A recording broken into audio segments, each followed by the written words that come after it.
तरह का परजीवी इस प्रॉब्लम को क्रिएट कर रहा है, पर वो क्लियरली विजिबल नहीं था। जब हमने डिटेल में रेटिना का चेकअप किया, तब हमें एक पॉइंट पे डाउट हुआ कि उसका हेड हमको दिख रहा है।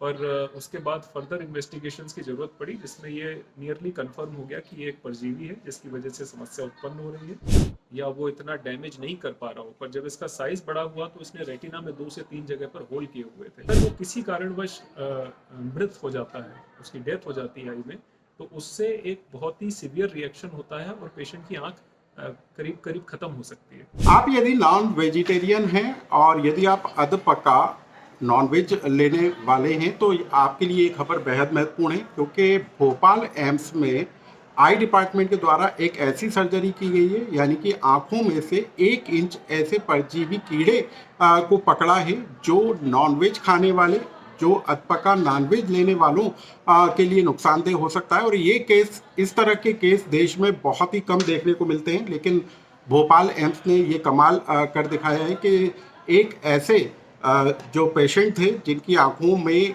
कई तरह की शिकायतें निकल कर आ रही थी, और जब उनकी सर्जरी की गई तो ये 1 इंच का कीड़ा निकल कर आया।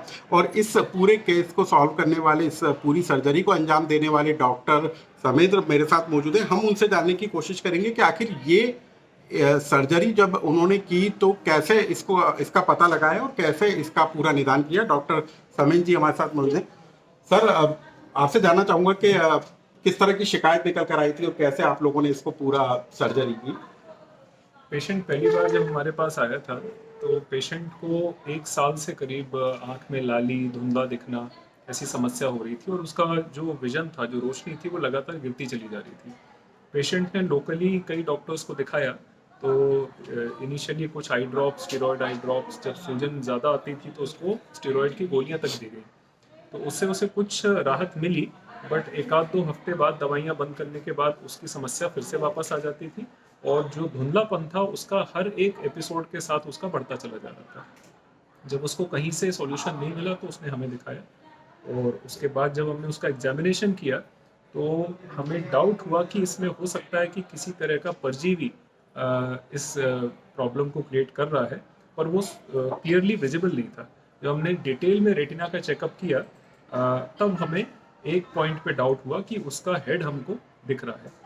पर उसके बाद फर्दर इन्वेस्टिगेशंस की ज़रूरत पड़ी, जिसमें ये नियरली कंफर्म हो गया कि ये एक परजीवी है जिसकी वजह से समस्या उत्पन्न हो रही है, और फिर उसके लिए हमने सर्जरी का प्लान बनाया, क्योंकि उसको हटाने का और कोई दूसरा तरीका इसमें होता नहीं। तो यानी उसको आइडेंटिफाई करने के बाद कैसे आप लोगों ने उसको निकाला? देखिए, आमतौर पे जो परजीवी आंतों में पाए जाते हैं, जो बच्चे मिट्टी खाते हैं या जिनकी हाइजीन की थोड़ी समस्या रहती है, तो उसके लिए एल्बेंडाजोल नाम की दवाई बहुत कॉमनली दी जाती है। उसमें सरकार भी बीच बीच में ये अभियान चलाती है कि बच्चों को स्कूल में भी ये दवाई बांटी जाती है। पर किसी कारणवश कुछ परजीवी ऐसे होते हैं जो आंतों के माध्यम से उनका लार्वा या उनका एग ब्लड स्ट्रीम के थ्रू शरीर के विभिन्न अंगों में पहुंच जाता है, जैसे ब्रेन है, स्किन है, आई है। ये बहुत रेयर होता है, खासकर इस परजीवी के केस में आंख में पाया जाना बहुत ही रेयर है, और उसको हटाने के लिए आप दवाई से इसको ठीक नहीं कर सकते, क्योंकि आई में उस दवाई का पहली बात तो असर नहीं होता पर्याप्त, और दूसरा, अगर वो किसी कारणवश मृत हो जाता है, उसकी डेथ हो जाती है आई में, तो उससे एक बहुत ही सीवियर रिएक्शन होता है और पेशेंट की आंख करीब करीब ख़त्म हो सकती है। तो इसको हटाने का तरीका है सर्जरी। उसको अपन विट्रो रेटिना सर्जरी बोलते हैं, जो कि एक मेजर आई ऑपरेशन में आता है। एम्स भोपाल नेत्र विभाग में हमारे पास विट्रो रेटिना सर्जरी की सारी सुविधाएं उपलब्ध हैं, पर उसमें एक जो बहुत बड़ा चैलेंज आया था, उसमें ये था कि ये परजीवी इधर से उधर मूव कर रहा था। खासकर आई में सर्जरी के दौरान जब हम रोशनी डालते हैं, हमें सर्जरी के दौरान काफ़ी तेज रोशनी की ज़रूरत पड़ती है आई के अंदर, तो वो इससे रिएक्ट करके इधर उधर घूम रहा था, जिससे सर्जरी के दौरान दूसरे ऊतकों को, दूसरे जो रेटिना के टिश्यूज़ होते हैं, उनको डैमेज होने का बहुत चांस था। तो हमने इसको सटीक लेज़र फायर टेक्निक से, जो ग्रीन लेज़र एक होता है फायर 532 नैनोमीटर का, उससे हमने पहले इसको हिट किया, 2-3 हिट्स में निष्क्रिय हो गया, और फिर इसको बहुत ही जेंटली बिना डैमेज किए हमने इसको आई से बाहर निकाला।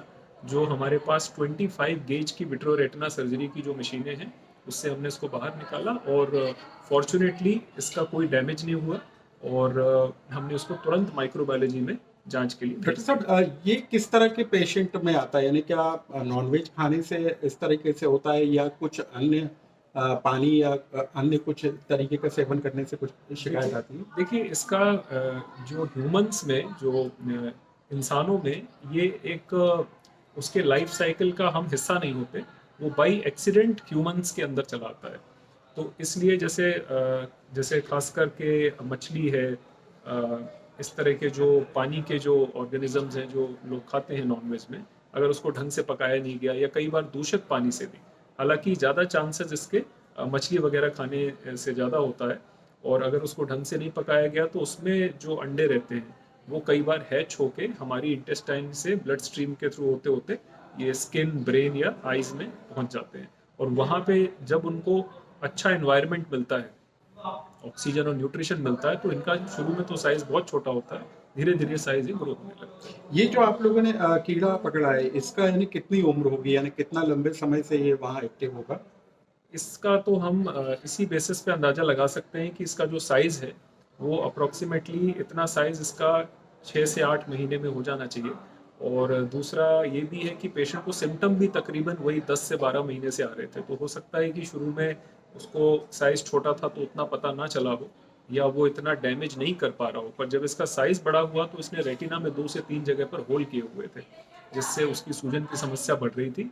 और तभी उसी के बेसिस पे हम कह सकते हैं कि मे बी 8 to 10 मंथ्स इसको हो गए थे। डॉक्टर साहब, क्या देश में कुछ एक केस ही इसी तरीके के आते हैं, या इनकी संख्या भी ज़्यादा होती है? देखिए ये जो पैरासाइट है, ये अभी तक 3 से 4 केस रिपोर्ट इसकी पब्लिश्ड हैं। ये बहुत ही रेयर है आँख में इसका पाया जाना। कॉमनली ये स्किन में पाया जाता है, जिसको क्यूटेनियस लार्वा माइग्रेंस बोलते हैं। उससे मरीज को जगह जगह चकत्ते हो जाते हैं, स्किन पे खुजली आती है, और क्योंकि वो स्किन में जीवित नहीं रह पाता, वो उसकी डेथ हो जाती है, जिससे खुजली होती है। पर आई में क्योंकि उसको इतना अच्छा इन्वायरमेंट मिलता है, वहाँ पे इम्यून सिस्टम भी पूरा अटैक नहीं करता, तो इसका साइज बढ़ने लगता है। डॉक्टर साहब, यदि किसी को आइडेंटिफाई करना हो कि यदि उसकी आंखों में इस तरह की शिकायतें मिले, तो क्या सिम्टम्स होते हैं, कैसे लोग पता कर सकते हैं? देखिए आई में 2 कंपार्टमेंट्स होते हैं, एक होता है इंटीरियर कंपार्टमेंट और एक होता है posterior compartment. Posterior compartment generally retina के पास होता है। जो इंटीरियर कंपार्टमेंट में अगर ये कीड़ा होता है तो वो जल्दी पकड़ में आता है, क्योंकि उससे दृष्टि बहुत जल्दी बाधित होती है। पर अगर ये पोस्टीरियर कंपार्टमेंट में है तो इनिशियल सिम्टम्स में पेशेंट को धुंधलेपन की समस्या और बार बार लाली आना, अगर ऐसा हो रहा है तो कृपया आप सिर्फ स्टीरॉयड की दवाइयाँ इधर उधर से लेके ना डालें, क्योंकि इससे इनिशियली आपको थोड़ा बहुत रिस्पॉन्स आ सकता है, मगर ये गंभीर समस्या भी बाद में निकल के आती है। डॉक्टर साहब, क्या सिर्फ फिश खाने से हो सकता है ये, या फिर जो वेजिटेरियन है उनको भी इस तरह की शिकायत हो सकती है? देखिए इसके जो अंडे हैं वो सिंपल भाषा में दूषित पानी में भी हो सकते हैं, हालांकि ये बहुत रेयर है।